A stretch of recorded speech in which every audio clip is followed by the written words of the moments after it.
Hello बच्चों, क्या हाल चाल? सब बढ़िया? तो बच्चों स्वागत है आपके प्यारे से चैनल बायोलॉजी अड्डा में। तो बच्चों आज का क्लास बहुत ही महत्वपूर्ण है क्योंकि आज के क्लास में हम लोग जानने वाले हैं प्रोटोप्लाज्म के बारे में। जी हाँ, बिल्कुल प्रोटोप्लाज्म के बारे में जानेंगे बच्चों कि ये जीव द्रव्य आखिर होता क्या है और इसे और किस नाम से जानते हैं, क्या होता है साइटोप्लाज्म, क्या होता है, और फिर हम लोग साथ ही साथ ये भी जानेंगे कि सेल ऑर्गेनेल्स क्या होते हैं, कोशिकांग क्या होते हैं। तो बच्चों क्लास में शुरू से अंत तक जरूर बने रहिए ताकि आपका जो प्रोटोप्लाज्म है इसका कंसेप्ट पूरी तरह क्लियर हो जाए और आपके एग्जाम में अगर एक भी प्रश्न इससे पूछे जाए तो आप छोड़ करके ना आए, पूरी तरह करके आए। तो बच्चों चलिए, जिस मिशन पे हम लोग लगे हैं उसमें एक नई कड़ी जोड़ते हुए प्रोटोप्लाज्म को हम लोग डिस्कस करते हैं। चलिए बच्चों, अब देखिएगा, अब यहाँ पे सबसे पहले हम बात करेंगे किसकी, तो प्रोटोप्लाज्म की बात करेंगे बच्चों कि आखिर ये प्रोटोप्लाज्म होता क्या है। प्रोटोप्लाज्म होता क्या है तो ध्यान दीजिएगा, अगर हम प्रोटोप्लाज्म की बात करेंगे ना तो प्रोटोप्लाज्म क्या है, तो एक प्रकार से कहें तो ये लिविंग मटेरियल होता है। क्या होता है बच्चों? ये लिविंग मटेरियल होता है, जीवित पदार्थ होता है। Okay, living material. दूसरी बात देखिएगा, इसे हम बायोमेटर भी कहते हैं। क्या कहेंगे बच्चों? इसे हम लोग को बायोमेटर कहेंगे, यानी कि लिविंग मटेरियल कह सकते हैं। तीसरी बात तो ध्यान दीजिएगा कि ये जो प्रोटोप्लाज्म होता है ये हाईली ऑर्गेनाइज्ड होता है, यानी कि उच्च संगठित ये पदार्थ होता है। तो बच्चों देखिएगा, ये हाईली ऑर्गेनाइज्ड होता है, हाईली ऑर्गेनाइज्ड होता है। ठीक है, ओके। अब ध्यान दीजिएगा, अगर हम इसके डिस्कवरी की बात करेंगे ना तो बच्चों यहां पर इसकी जो डिस्कवरी है ना, इसका जो खोज है वो किसने किया था, तो ध्यान दीजिएगा, इसका जो खोज किया था एक साइंटिस्ट थे जिनका नाम था डुजार्डिन।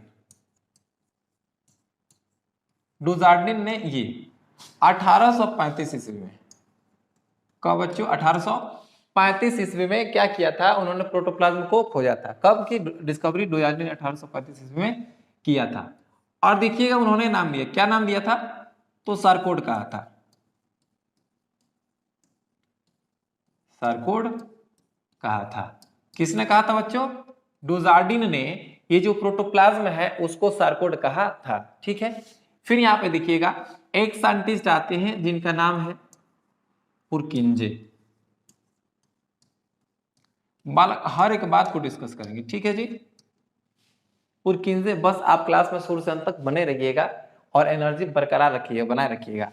तो पुरकिंजे जो साइंटिस्ट हैं, इन्होंने 1839 ईस्वी में, कब बच्चों? 1839 ईस्वी में जो सार्कोड है इसको उन्होंने क्या कहा, तो इन्होंने इसे प्रोटोप्लाज्म कहा। क्या कहा बच्चों? उन्होंने इसे प्रोटोप्लाज्म कहा था, यानी कि पुरकिंजे ने क्या दिया? प्रोटोप्लाज्म शब्द दिया, प्रोटोप्लाज्म शब्द दिया था। अब यहां पर एक व्यक्ति आते हैं जो कि बहुत ही नामी व्यक्ति हैं, जिनका नाम है जूलियस हक्सले। जूलियस हक्सले नाम है इनका, ठीक है। अब ये जो जूलियस हक्सले है ना, इन्होंने क्या कहा? देखिए क्या कहा, इन्होंने कहा प्रोटोप्लाज्म, प्रोटोप्लाज्म जीवन का भौतिक आधार है। क्या कहा था बच्चों? प्रोटोप्लाज्म जीवन का भौतिक आधार है, यानी कि प्रोटोप्लाज्म इज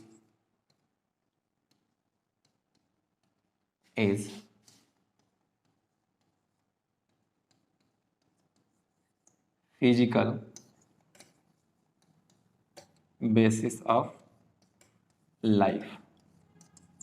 यानी कि प्रोटोप्लाज्म क्या है? जीवन का भौतिक आधार है। ये बात किसने कहा था? जूलियस हक्सले ने कहा था। और बच्चों इसे ध्यान दीजिएगा, ये पॉइंट इंपॉर्टेंट है। क्या बच्चों? ये पॉइंट बहुत इंपॉर्टेंट है, आपके एग्जाम में पूछा जा सकता है या विभिन्न प्रकार के एग्जाम में पूछे भी गए हैं कि जीवन का भौतिक आधार किसने कहा था, तो जूलियस हक्सले ने कहा था। और जीवन का भौतिक आधार क्या है, तो बच्चों वो है प्रोटोप्लाज्म है। ठीक है, अब ओके, थोड़ा सा ध्यान दीजिएगा। ये तो हमने देख लिया कि लिविंग मटेरियल होता है जिसको बायोमेटर भी कहते हैं, और ये हाईली ऑर्गेनाइज्ड होता है। और इसका खोज डुजार्डिन ने 1835 में किया था, जिन्होंने उसे क्या कहा था बच्चों, सार्कोड कहा था। और फिर ये जो पुरकेंजे हैं, इन्होंने 1839 में इसे प्रोटोप्लाज्म कहा था, और फिर जूलियस हक्सले ने इसे जीवन का भौतिक आधार कहा था। ठीक है बच्चों, ओके। अब यहाँ पे एक बात ध्यान दीजिएगा, बहुत ही सिंपल सी बात है कि जो प्रोटोप्लाज्म होता है ना, प्रोटोप्लाज्म होता है, इसमें आपके दो कंपोनेंट होते हैं। कौन कौन से कंपोनेंट होते हैं तो समझिएगा, ये देखिएगा, प्रोटोप्लाज्म में आपके दो कंपोनेंट होते हैं। एक होता है साइटोप्लाज्म और एक होता है न्यूक्लियस। क्या होता है बच्चों, साइटोप्लाज्म और एक होता है न्यूक्लियस। ओके, अब थोड़ा समझो। अब यहां पे देखिए, ओके, कि ये जो प्रोटोप्लाज्म है उसमें जो एलिमेंट्स पाए जाते हैं वो कौन कौन से होते हैं, जिसको हम लोग कहते हैं प्रोटोप्लाज्मिक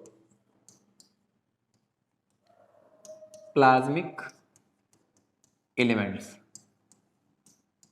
प्रोटोप्लाज्मिक एलिमेंट्स यानी कि प्रोटोप्लाज्म में कौन कौन से एलिमेंट्स पाए जाते हैं उसको हम लोग जानेंगे। देखिएगा, आप इसे ऐसे याद कीजिएगा, CHONPS, चॉप्स। क्या याद रखिएगा बच्चों, चॉप्स याद रखिएगा। अब देखिएगा, C का मतलब क्या होता है, C का मतलब होता है कार्बन। ठीक है, H का मतलब होता है हाइड्रोजन, O का मतलब होता है ऑक्सीजन। ठीक है, N का मतलब होता है नाइट्रोजन, P का मतलब होता है फास्फोरस, और S का मतलब होता है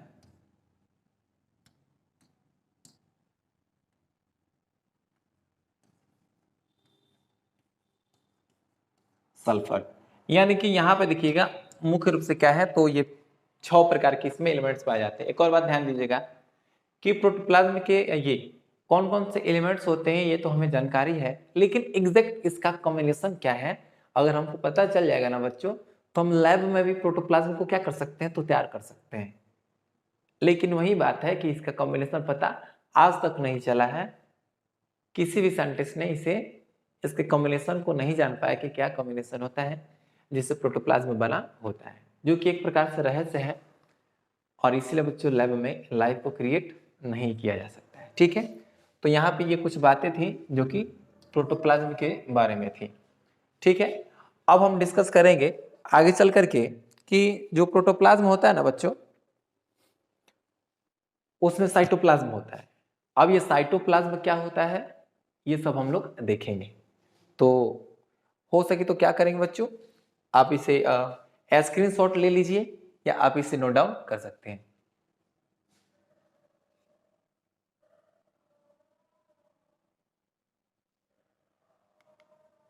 चलिए बच्चों, अब हम लोग थोड़ा सा डिस्कस करते हैं साइटोप्लाज्म। और साइटोप्लाज्म को डिस्कस करने से पहले हम आपको एक कंसेप्ट बताते हैं, आप उसे ध्यान से समझिएगा। ठीक है, मान लेते हैं बच्चों यहां पे कोई प्लांट सेल है। क्या बच्चों, प्लांट सेल है। अब जो प्लांट सेल है तो आपको भी पता है कि जो प्लांट सेल होता है ना वो सेल वॉल के द्वारा घिरा होता है। किसके द्वारा घिरा होता है बच्चों, सेल वॉल के द्वारा घिरा होता है। और प्लांट सेल जो है उसका जो सेल वॉल होता है सेलुलोज का बना होता है, ये बात आपको भी पता है। ठीक है, तो एक बात समझिए, अगर हम प्लांट सेल से सेल वॉल को हटा दें, क्या करें बच्चों, सेल वॉल को कर देते हैं रिमूव। सेल वॉल को हमने क्या किया, रिमूव कर दिया, यानी कि इसको हमने हटा दिया। क्या कर दिया बच्चों, इसको हमने हटा दिया। अब जो सेल वॉल है इसको हमने हटाया तो हमें क्या मिलेगा बच्चों, तो हमें एक संरचना मिलेगी। जिसको हम लोग बोलेंगे प्रोटोप्लास्ट। क्या बोलेंगे बच्चों? प्रोटोप्लास्ट बोलेंगे। अब देखिएगा ये जो प्रोटोप्लास्ट है ना, प्रोटोप्लास्ट है, इससे हम क्या करते हैं तो नॉन लिविंग मटेरियल को हटा देते हैं। नॉन लिविंग मटेरियल यानी इसके अंदर जो निर्जीव पदार्थ है उसको हटा देते हैं। नॉन लिविंग मटेरियल को हम क्या कर देते हैं? हटा देते हैं। अब देखिए नॉन लिविंग मटेरियल को हमने हटा दिया। क्या किया बच्चों? नॉन लिविंग मटेरियल को हमने हटा दिया। जब नॉन लिविंग मटेरियल को हमने हटा दिया, ठीक है, तो यहां पे हमको मिला है प्रोटोप्लाज्म। क्या मिला बच्चों?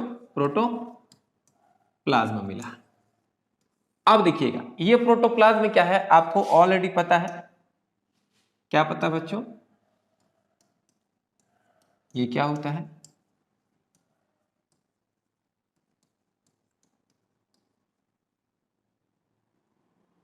ये लिविंग मटेरियल होता है। क्या होता है बच्चों? लिविंग मटेरियल होता है। और इसके बारे में एक और खास बात है बच्चों, ध्यान दीजिएगा, ये क्या करता है? एनर्जी ऑफ लाइफ उत्पन्न करता है।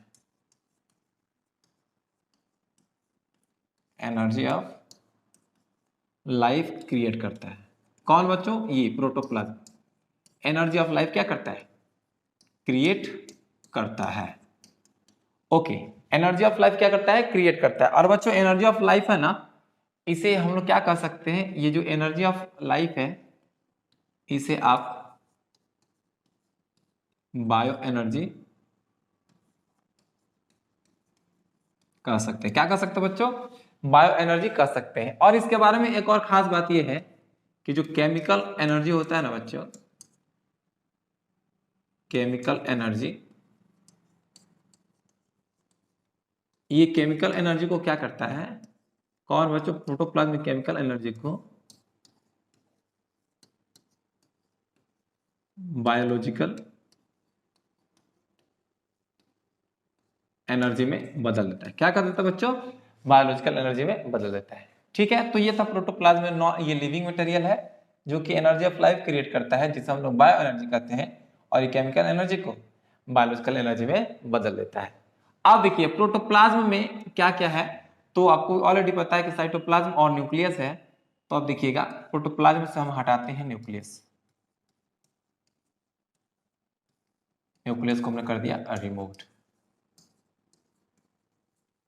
क्या कर दिया बच्चों? रिमूव कर दिए। जब न्यूक्लियस को हमने रिमूव कर दिया तो हमें क्या मिला? तो हमें मिला साइटोप्लाज्म। क्या मिला बच्चों? साइटोप्लाज्म मिला। क्या मिला? साइटोप्लाज्म मिला। अब देखिएगा अब ये साइटोप्लाज्म क्या है? साइटोप्लाज्म क्या है? तो सिंपल सी बात है, अब हम डिस्कस करते हैं साइटोप्लाज्म को। ठीक है, लेकिन इसके पहले थोड़ा सा जान लीजिए, अब ये साइटोप्लाज्म है ना, इससे हम क्या कर देते हैं? सेल ऑर्गेनेल्स, यानी कि इसके अंदर जो कोशिकांग है उनको कर देते हैं रिमूव। क्या कर देते हैं बच्चों?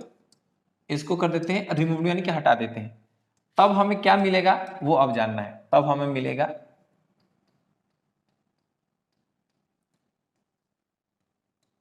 Cytoplasmic matrix.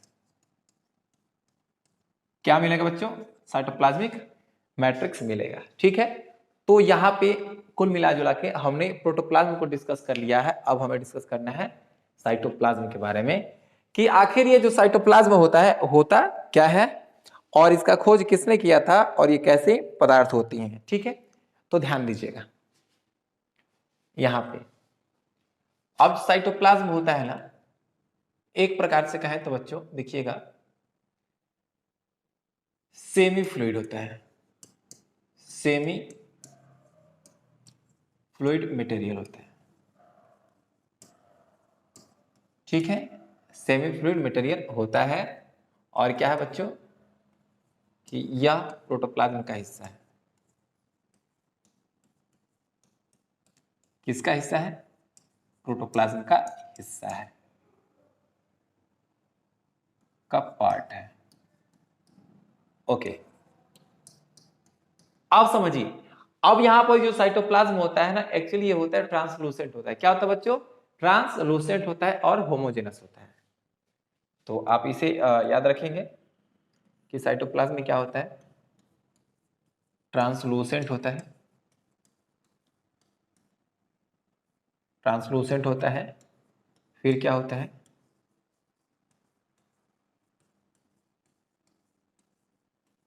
होमोजेनियस होता है, यानी कि कैसा होता है बच्चों, समांग होता है। और ट्रांसलूसेंट का मतलब क्या होता है, पारभासी होता है। ठीक है, कैसा होता है, पारभासी होता है। फिर यहाँ पे जो बात आती है तो थोड़ा सा जान लीजिएगा बच्चों, इसका हम डिस्कवरी की बात करते हैं। तो इसकी डिस्कवरी की थी स्ट्रासबर्गर ने।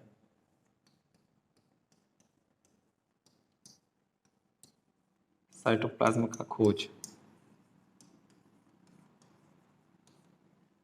एक साइंटिस्ट ने किया था जिनका नाम था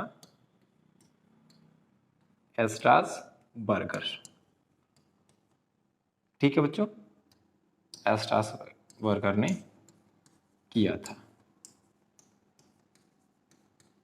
ठीक है, तो बच्चों ये था साइटोप्लाज्म का थोड़ा सा कंसेप्ट। एक बार फिर से रिमाइंड कर दें कि एक प्लांट सेल है, उसमें अगर हम सेल वॉल को रिमूव कर देते हैं तो हमको प्रोटोप्लास्ट मिलता है। और एक बात जानिए बच्चों कि क्या होते हैं कि all animal cell, all animal cell are protoplast, protoplast. यानी कि जितने भी जंतु कोशिकाएं होती हैं वो किस रूप में रहती है बच्चों, तो प्रोटोप्लास्ट के रूप में होती हैं। ठीक है, तो यहाँ पे क्या देख पा रहे हैं कि जो ये साइटोप्लाज्म क्या होता है, तो सेमी फ्लूइड होता है और ये प्रोटोप्लाज्म का हिस्सा है और ये ट्रांसलूसेंट, होमोजेनस और होता है, और इसे स्ट्रासबर्गर नामक वैज्ञानिक ने खोजा था। ठीक है, तो बच्चों आप इसे नोट डाउन कर लीजिए। ओके, अब यहाँ पे ध्यान दीजिएगा, अगर हम साइटोप्लाज्म के हिस्से की बात करें या अगर हम बात करते हैं कंपोजिशन की,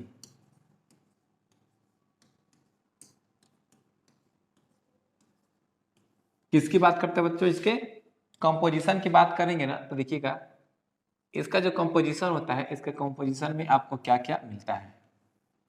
ठीक है, तो सबसे पहले मिलेगा आपको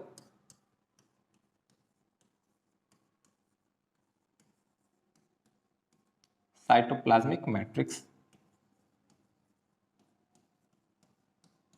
क्या मिलेगा बच्चों, साइटोप्लाज्मिक मैट्रिक्स मिल जाएगा। फिर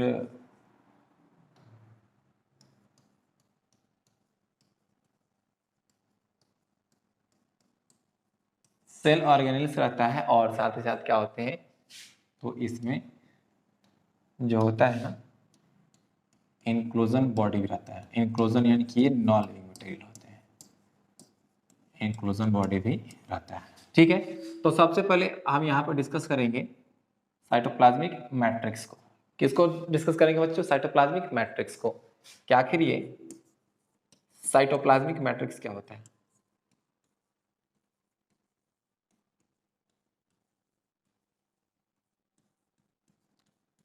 साइटोप्लाज्मिक मैट्रिक्स होता क्या है।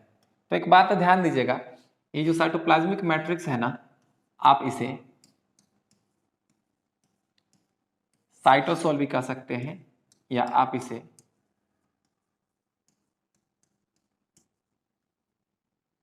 हाइलोप्लाज्म भी कह सकते हैं। यानी क्या, जो साइटोप्लाज्मिक मैट्रिक्स है ना, इसे आप साइटोसोल या हाइलोप्लाज्म भी कह सकते हैं। अब यहाँ पे जो सबसे खास बात आती है कि ये देखिएगा, यहाँ पर जो साइटोप्लाज्मिक मैट्रिक्स है ना, ये ट्रांसपेरेंट होता है। कैसा होता है बच्चों, ये ट्रांसपेरेंट होता है। ध्यान रखिएगा, साइटोप्लाज्मिक मैट्रिक्स कैसा होता है, ट्रांसपेरेंट होता है। ओके, कैसा होता है, ट्रांसपेरेंट होता है।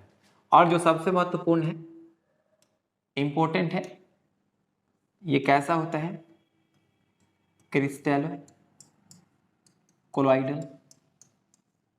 कैसा होता है बच्चों, क्रिस्टलो कोलॉइडल होता है। Very very important, very very important है बाबू, ये क्रिस्टलो कोलॉइडल, क्रिस्टलो कोलॉइडल। बाबू लोग आप ध्यान रखेंगे कि जो साइटोप्लाज्मिक मैट्रिक्स होता है वो कैसा होता है जी, क्रिस्टलो कोलॉइडल होता है। क्या होता है जी, क्रिस्टलो कोलॉइडल होता है। यानी कि इसमें जो कोलाइडल सॉल्यूशन होता है और उसमें क्या होते हैं, तो ग्रेन्यूल्स पाए जाते हैं, यानी कि क्रिस्टल के रूप में कुछ संरचनाएं पाई जाती हैं। ठीक है जी बच्चों, चलो अब थोड़ा सा आप ध्यान दो। अब यहाँ पर ये जो साइटोप्लाज्मिक मैट्रिक्स है इसमें 90% वाटर होता है। ठीक है बच्चों, क्या होता है, इसमें 90% जल होता है। 90% क्या है जी, जल होता है। और 10% में क्या क्या पाए जाते हैं थोड़ा सा देख लेते हैं। तो बच्चों 10% में इसमें फैट, मिनरल्स,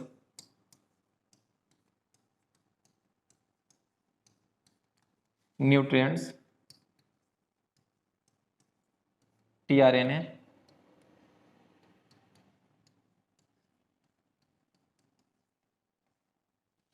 एमिनो एसिड,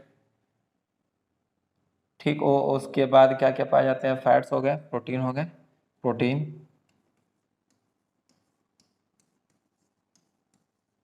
ठीक है, प्रोटीन हो गए। तो यहाँ पे देखिएगा कि प्रोटीन है, फैट है, मिनरल है, न्यूट्रिएंट्स और टीआरएनए एमिनो एसिड है, और हाँ जी और कुछ एंजाइम्स भी पाए जाते हैं। ठीक है, तो यहाँ पे हम देख पा रहे हैं कि साइटोप्लाज्मिक मैट्रिक्स है उसको हम साइटोसोल या हाइलोप्लाज्म कहते हैं। ये ट्रांसपेरेंट होता है और ये क्रिस्टलो कोलाइडल मैटर होता है। ठीक है, और इसमें अगर हम देख पा रहे हैं तो इसमें 90% क्या होता है, वाटर होता है, और 10% क्या होता है, तो अदर सब्सटेंस होते हैं, जिसमें आपके protein, fat, mineral, nutrients, tRNA, amino acid, enzyme etc पाए जाते हैं। ठीक है बच्चों, तो आप इसे नोट डाउन कर लीजिए। चलिए आगे बढ़ते हैं। ओके, समझिए, चलिए समझते हैं। अब यहाँ पर बात आती है कि जो साइटोप्लाज्मिक मैट्रिक्स है, तो देखिएगा बच्चों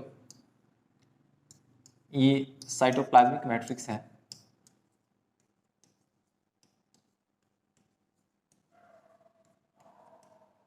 साइटोप्लाज्मिक मैट्रिक्स जो है ना, क्या होता है, दो रूप में पाया जाता है,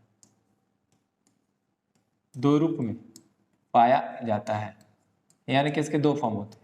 कितने फॉर्म होते हैं बच्चों, दो फॉर्म होते हैं। कितने रूप में पाया जाता है, दो रूप में पाया जाता है। इसका पहला रूप है जिसको हम कहते हैं सॉल, और दूसरा रूप है जिसको कहते हैं जेल। क्या कहते हैं बच्चों, एक को सॉल कहते हैं, एक को हम लोग जेल कहते हैं। अब एक बात ध्यान दीजिएगा, ये सॉल क्या होता है, तो ध्यान दीजिएगा कि जो क्या होता है कि ये लिक्विड होता है। क्या होता है बच्चों, लिक्विड होता है, उसको हम लोग क्या कहते हैं, तो सॉल कहते हैं। क्या कहते हैं, सॉल कहते हैं। ओके, तो बहुत ही सिंपल सी बात है कि ये जो साइटोप्लाज्मिक मैट्रिक्स है उसका लिक्विड पार्ट, ये कैसा होता है, लिक्विड पोर्शन होता है, लिक्विड पार्ट होता है किसका, तो साइटोप्लाज्म का जो लिक्विड पार्ट होता है उसको हम लोग कहते हैं सॉल। क्या कहते हैं बच्चों, सॉल कहते हैं। और ये जो सेमी सॉलिड होता है, सेमी सॉलिड होता है, क्या होता है बच्चों, सेमी सॉलिड होता है, उसको हम लोग क्या कहते हैं, तो इसे हम लोग कहते हैं जेल कहते हैं। क्या कहते हैं बच्चों, जेल कहते हैं। यानी कि साइटोप्लाज्मिक मैट्रिक्स दो रूप में पाया जाता है, एक सॉल एक जेल। और सबसे खास बात ध्यान दीजिएगा, बहुत ही महत्वपूर्ण है कि सॉल और जेल, सॉल और gel interconvertible, interconvertible होते हैं। अब देखिएगा, अब यहां पर ये इंटर कन्वर्टिबल का मतलब यही हुआ कि जो सॉल है वो क्या हो सकता है, जेल हो सकता है, और जो जेल है वो क्या हो सकता है, सॉल हो सकता है। यानी कि सॉल से क्या बन सकता है, जेल बन सकता है, और जेल से क्या बन सकता है, सॉल बन सकता है। ठीक है बच्चों, ओके। अब ध्यान दीजिएगा, थोड़ा सा एक बात ध्यान दीजिए। अब जो सॉल है ना उसको हम लोग बोलेंगे प्लाज्मोसॉल। क्या बोलेंगे बच्चों, प्लाज्मोसॉल। और जो जेल है ना ये जो जेल है उसको बोलेंगे प्लाज्मोजेल। ठीक है, एक प्लाज्मोसोल बोलेंगे, एक को हम लोग प्लाज्मोजेल बोलेंगे। अब एक बात ध्यान दीजिएगा, जैसे कि देखिए मान लेते हैं क्या है, एक सेल बना दिया हमने। क्या बना दिया बच्चों? एक सेल बना दिया। अब जो सेल है ना, अब जो सेल है इसके अंदर, ठीक है, अब देखिएगा ये इसके अंदर जो किनारे किनारे आप देख पा रहे हैं ना, इसके अंदर जो किनारे किनारे है वो क्या है बच्चों? तो ध्यान दीजिए, ये है प्लाज्मोसोल। प्लाज्मोसोल यानी प्लाज्मोसोल क्या होता है? तो सेल मेम्ब्रेन के निकट होता है।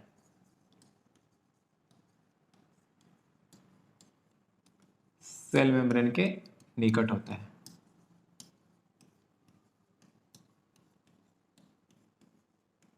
ठीक है बच्चों, प्लाज्मोसोल क्या होता है? तो सेल मेम्ब्रेन के निकट होता है। फिर यहां पे देखिएगा, और देखिए एक होता है जो इसके बीच में होगा। क्या होगा बच्चों? बीच में होगा, जो न्यूक्लियस के आसपास इर्द गिर्द होगा, उसको हम लोग बोलते हैं प्लाज्मोजेल। प्लाज्मोजेल। अब प्लाज्मोजेल क्या होता है? ये भीतर की ओर होता है, भीतर की ओर, भीतर की ओर होता है। अब देखिएगा बच्चों, एकदम ध्यान से समझिएगा कि जो इसके परिधीय भाग में है, ये जो प्लाज्मोसोल है, इसको हम लोग बोलते हैं एक्टोप्लाज्म कहते हैं। क्या कहते हैं बच्चों? इसको हम लोग एक्टोप्लाज्म कहते हैं। और जो प्लाज्मोजेल है ना, इसको हम लोग एंडोप्लाज्म कहते हैं। एंडोप्लाज्म कहते हैं। तो आपने देखा कि जो साइटोप्लाज्मिक मैट्रिक्स है, इसमें दो रूप होते हैं। एक को हम लोग ये सॉल रूप होता है, दूसरा जेल होता है, और दोनों इंटर कन्वर्टिबल होते हैं। और जो प्लाज्मोसोल है वो सेल मेम्ब्रेन के निकट होता है, और जो प्लाज्मा जेल होता है वो क्या होता है? तो भीतर होते हैं, यानी कि जो न्यूक्लियस है उसके तरफ पाया जाता है, यानी कि अंदर की ओर पाया जाता है। जो किनारे किनारे होता है बच्चों, उसको हम लोग एक्टोप्लाज्म कहते हैं, और जो अंदर की ओर होता है उसको हम लोग एंडोप्लाज्म कहते हैं।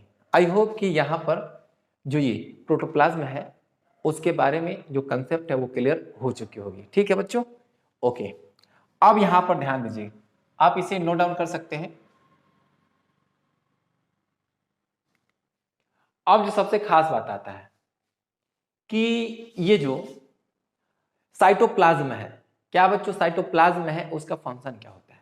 तो ध्यान दीजिएगा, साइटोप्लाज्म में जो क्रियाएं होती हैं उसमें से कुछ क्रियाएं को हम लोग यहाँ पर डिस्कस करते हैं। जैसे देखिएगा, बायोसिंथेसिस, यानी कि साइटोप्लाज्म के अंदर फैट का निर्माण होगा, carbohydrate, nucleotides, amino acid, protein और कोएंजाइम का निर्माण होता है। यानी कि जो साइटोप्लाज्म है वो बायोसिंथेसिस में भाग लेता है, मतलब कि fat, carbohydrate, nucleotide, amino acid, protein और कोएंजाइम्स बनाने में या इसी के अंदर बनता है। दूसरी बात देखिएगा कि इसमें कोएंजाइम इत्यादि को बनाने के लिए बहुत सारे क्या होते हैं? एंजाइम उपस्थित होते हैं। और हाँ जी, दूसरी बात है कैटाबोलिज्म, यानी कि इसमें क्या होता है बच्चों? ग्लाइकोलाइसिस की प्रक्रिया होती है। और कौन सी क्रिया होती है? एनएरोबिक रेस्पिरेशन की क्रिया होती है, जिसमें देखिएगा ग्लूकोज जो होता है ना वो पायरुवेट में बदलता है।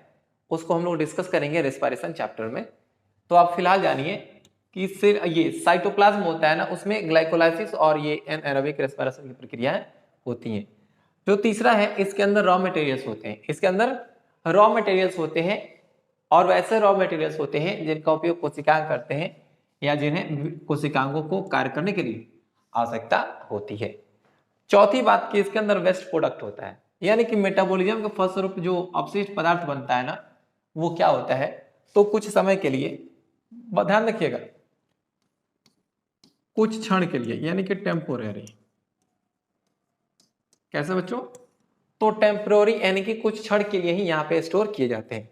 और तीसरा है इंटरसेलुलर एक्सचेंज और ये एक्स्ट्रा सेलुलर एक्सचेंज, यानी कि ध्यान दीजिए, अब यहां पर ये जो है ना बच्चों कि ये जो साइटोप्लाज्म है वो कोशिका के अंदर जो इंटरसेलुलर एक्सचेंज है उसमें भी मदद करता है, यानी कि कोशिका के अंदर ही पदार्थों का एक्सचेंज होता है उसी यानी साइटोप्लाज्म के अंदर ही होता है, और साइटोप्लाज्म से जो पदार्थ होते हैं वो बाहर भी एक्सचेंज हो सकते हैं सॉरी, एक्स्ट्रा सेलुलर यानी कि सेल के बाहर भी इससे पदार्थ क्या होते हैं, एक्सचेंज हो सकते हैं। ठीक है बच्चों, तो यहाँ पे हमने देखा था कि ये साइटोप्लाज्म के कुछ कार्य हैं। ठीक है, अब थोड़ा सा ध्यान दीजिएगा, अब यहाँ पर ध्यान दीजिए कि साइटोप्लाज्म के अंदर क्या होते हैं, सेल ऑर्गेनेल्स भी होते हैं। क्या होते हैं बच्चों, सेल ऑर्गेनेल्स भी होते हैं। अब ये सेल ऑर्गेनेल्स क्या होते हैं, इसको हम लोग डिस्कस कर लेते हैं।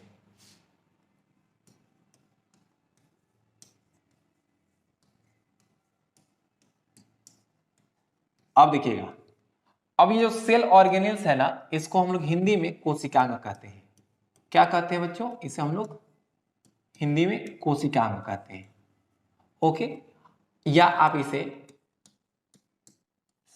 सेल ऑर्गेनोइड्स कह सकते हैं। क्या कह सकते हैं, सेल ऑर्गेनोइड्स भी कह सकते हैं। यानी कि जो सेल ऑर्गेनेल है वो सेल ऑर्गेनोइड्स भी कहलाते हैं। और सबसे खास बात यह है बच्चों कि क्या है सेल ऑर्गेनेल, ये सब सेलुलर स्ट्रक्चर होते हैं। कैसे स्ट्रक्चर होते हैं, सब सेलुलर।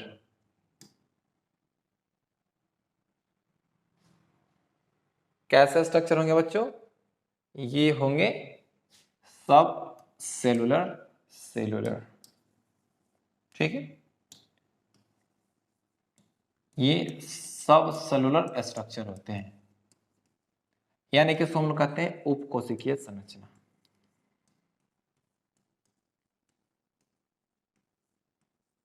उपकोशिकीय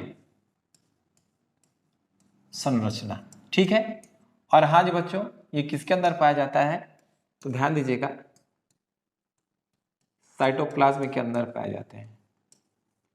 किसके अंदर जी, साइटोप्लाज्म के अंदर पाया जाते हैं।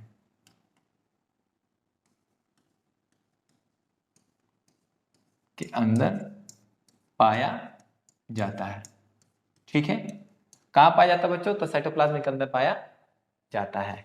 ओके जी, कुछ और महत्वपूर्ण बातें हैं जिसको हम लोग जानेंगे। कि देखिएगा कि जो ये सेल ऑर्गेनेल है ना,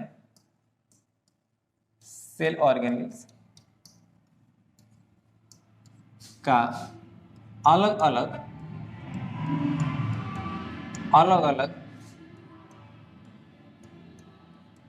फंक्शन एवं अलग अलग कार्य, अलग अलग संरचना होता है। संरचना होता है। जैसे में कुछ हम कोशिकांग की बात करेंगे, तो कोशिकांग में आपका ये माइटोकॉन्ड्रिया है। ठीक है, राइबोसोम है,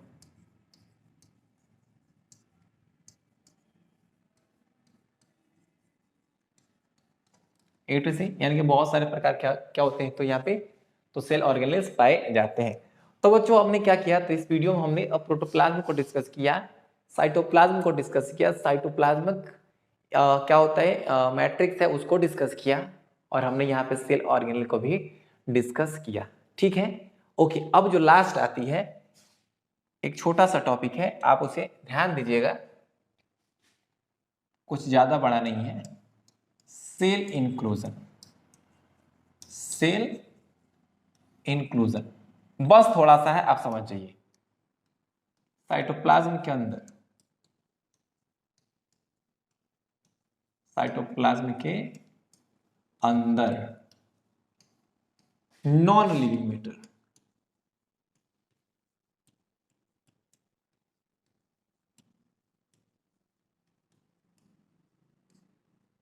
मटेरियल क्या कहलाता है,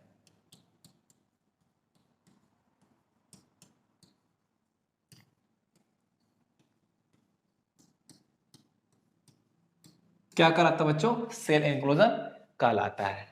तो इस लेक्चर में हमने क्या क्या डिस्कस किया, तो आपने देखा कि हमने प्रोटोप्लाज्म, साइटोप्लाज्म, साइटोप्लाज्मिक मैट्रिक्स, क्या होता है प्लाज्मोसेल, जो ये जो भी है हमने डिस्कस किया था, ये सेल ऑर्गेनेल, और यहाँ तक कि हमने सेल इंक्लूजन भी बता दिया। तो बच्चों इस वीडियो में इतना ही। नेक्स्ट वीडियो जो आएगी उसमें हम लोग प्रॉपर तरह से एंडोमेम्ब्रेन सिस्टम को देखेंगे, और इस वर्ष यानी कि 2023 में इंडो मेमोरियल सिस्टम से नीट में कौन सा प्रश्न पूछे गए हैं उसको हम लोग यहाँ पे देखेंगे। तो बच्चों बेस्ट ऑफ लक, मिलते हैं हम लोग नेक्स्ट वीडियो में। All the very best.